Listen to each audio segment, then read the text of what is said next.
The world is changed. I feel it in the water. I feel it in the earth. I smell it in the air. Much that once was is lost, for none now live who remember it.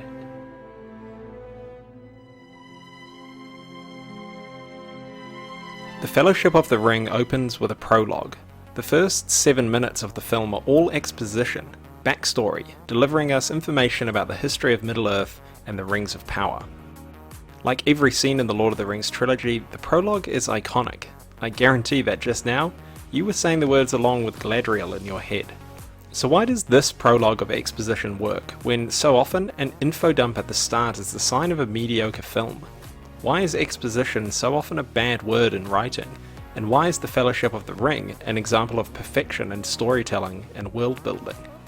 Well, to answer these questions, I'm going to compare the Fellowship prologue with a prologue that gets just about everything wrong. It's the prologue to a movie you may not have seen before, called The Lord of the Rings.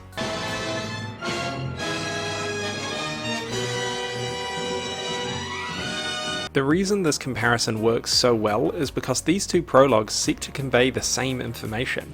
They're based on the same source material, and although the Fellowship prologue is twice as long as the one in Ralph Bakshi's film by screen time, the scripts are only 100 words apart in length. So what makes Fellowship's prologue perfect, while the 1978 version is so stale? Well, the first and most important factor is the writing itself. It helps that screenwriters Fran Walsh, Philippa Boyens and Peter Jackson had Tolkien's literature to draw on, but just having good source material is not enough. After all, the Bakshi film drew on the same material. Much of the dialogue is quoted directly from Tolkien's novels. Give us that, Eagle, my love. Why, Smeagol? Because it's my birthday, my love, and I want it. Well, literature is a different language from film. Tolkien is known for his highly detailed descriptions of people, places, and events, and when you read the books, they often include details that on the surface are superfluous or unnecessary to the story. This is acceptable in a novel, but not so much on film. I mean, look at these details in Bakshi's script. In the early years of the Second Age, of the mighty kings from across the sea, his travels with the dwarves. See, what the Bakshi prologue focuses on too much is the content of Tolkien's work. What the Fellowship of the Ring screenwriters did was adapt the feeling and tone of Tolkien's language. If you can sum up Tolkien's style in one word, I would choose depth. His writing and world has a richness to it that no one has matched since, and yes, that does include this guy, it's not even close, don't at me. So when beginning the story on film, we need to give the script depth and texture. How do we do this? Well, we don't jump right in with this. Long ago, in the early years of the Second Age, the great elven smiths forged rings of power. We don't start with exposition at all.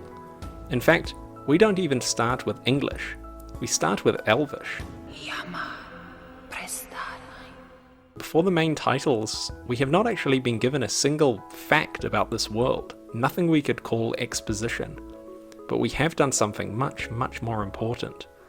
The words have connected with us on an emotional level. They have drawn us in, built a mystery, and established the mythical, fable-like quality of this fantasy world.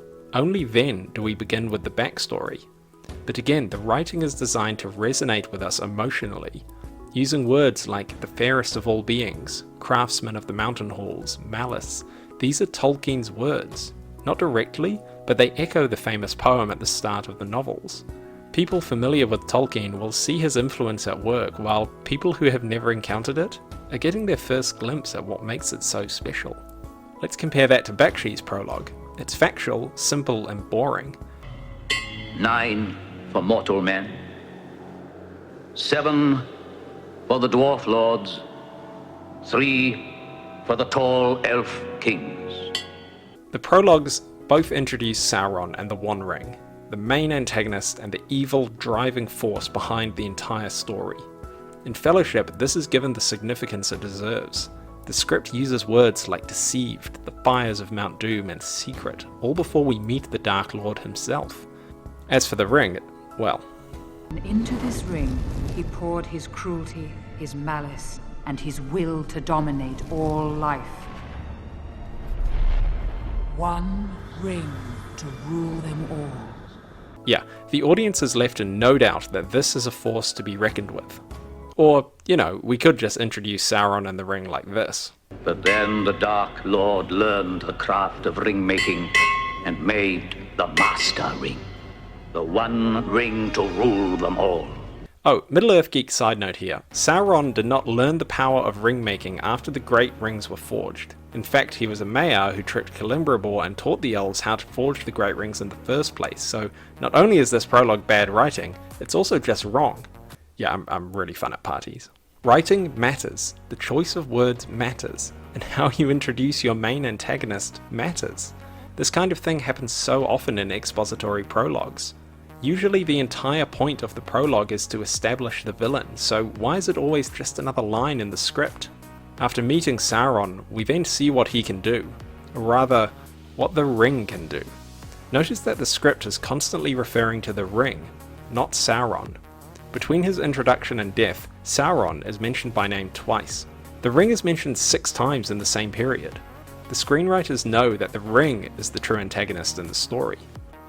Sauron's defeat gives us some hope, but again, listen to the script. Sauron was defeated, but evil is not. The Ring of Power, the true villain, lives on. The ring comes to Gollum. Bakshi tells us how it came to him. In fact, a full third of the prologue is spent on how Gollum came to be, and in this time we learn almost nothing about the ring. The script even implies that Smeagol is an evil soul, rather than one who is corrupted by the ring. He used the ring for thieving and to find out secrets. His own people began to despise the wretched creature, to call him Gollum. In Fellowship, the how is not important, at least not right now. In the prologue, the important thing is the ring and its corrupting influence. The ring brought to Gollum unnatural long life. For 500 years it poisoned his mind. And in the gloom of Gollum's cave, it waited. This is not simply a subtitle that says 500 years later. The script goes beyond this. Time did not simply pass by. The world changed and we learn of the returning darkness, the lingering power of Sauron and the forces of evil. We now know why it is important to learn this history, and why it is important to know about the passing time. But writing alone is just one part of why Fellowship's prologue works, and Bakshi's does not. Film is a visual medium, which means that in addition to the script, you have this whole other storytelling language to use. The Fellowship of the Ring delivers perfection because the script is complemented by amazing filmmaking. In Fellowship, key elements of exposition are delivered visually. In the prologue alone, we learn about the geography of Middle-earth, Galadriel, the distinctive appearance of the races, Elrond, the breaking of the sword, the ring's ability to move, Gollum's deformity. We don't need any of this to be told to us verbally. We are shown it. The production design obviously needs a special mention here too. Every shot is dripping with detail. We believe what we're being told about the depth of the world because we can see it.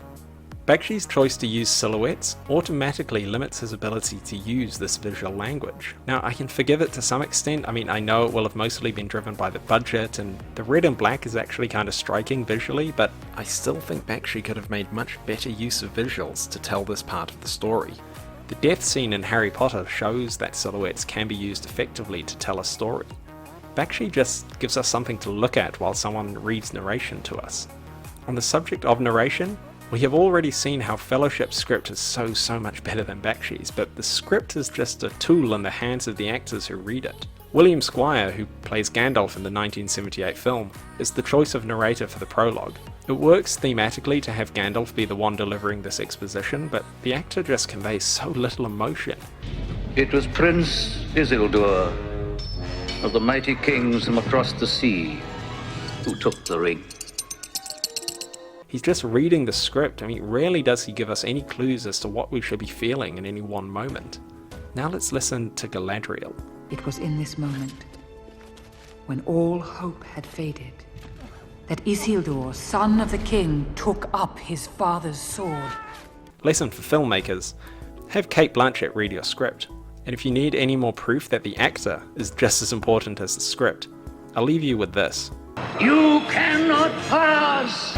You shall not pass! Lesson for filmmakers. Have Sir Ian McKellen read your script. Finally, let's not forget Howard Shore's absolutely perfect music. I still believe that the Lord of the Rings trilogy has the best score of anything put to film. Every scene, every character moment is perfectly accompanied by Shore's music. Every track is distinctive and has a clear association with a person, place, or theme. I could talk much more about Howard Shore's music in these films. Seriously, I am really fun at parties, but we have to move on. Walsh, Boyens and Jackson have discussed how the prologue was the hardest scene to edit. How does so much information get conveyed in such a short space of time, while keeping the viewer engaged? Well, one of the key things with both writing and editing is being ruthless about what information the audience needs to know at that point in the film. In Fellowship alone, we returned to the prologue 3 times, 4 if you count Aragorn's explanation of the ring wraiths, and again in Return of the King. These scenes were mostly written as part of the prologue, but they were not necessary at the start of the film. We do not need to know that Elrond tried to destroy the ring, only that Isildur did not.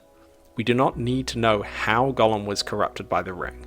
This information was moved to moments where it not only would have greater relevance to the story, but a deeper emotional impact. Bakshi could have removed the entire scene between Smeagol and Deagol and given himself an extra 40-odd seconds of prologue to flesh out other important aspects of the world, like, say, the One Ring. Writers have this tendency to want to front-load all of the exposition to get on with the main plot. Fellowship understands that backstory is only relevant if it relates to the main plot. That's why we keep returning to the prologue, because the ideas, themes, and characters introduced are all directly relevant to the story being told. It should have ended that day, but evil was allowed to endure.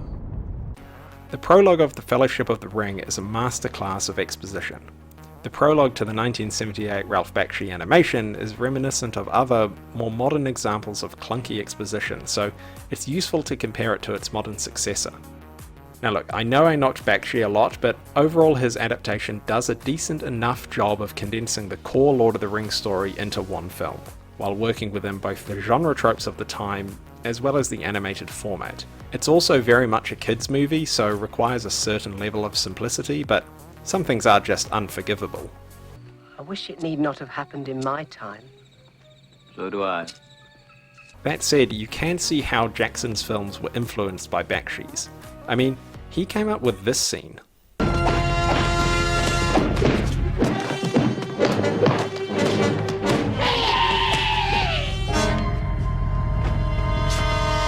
So, if nothing else, we have to acknowledge Lord of the Rings' place in cinema history.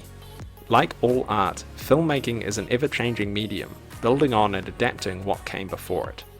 I hope this essay has been useful to show how we can learn from what works and what doesn't, to try and improve the art of tomorrow.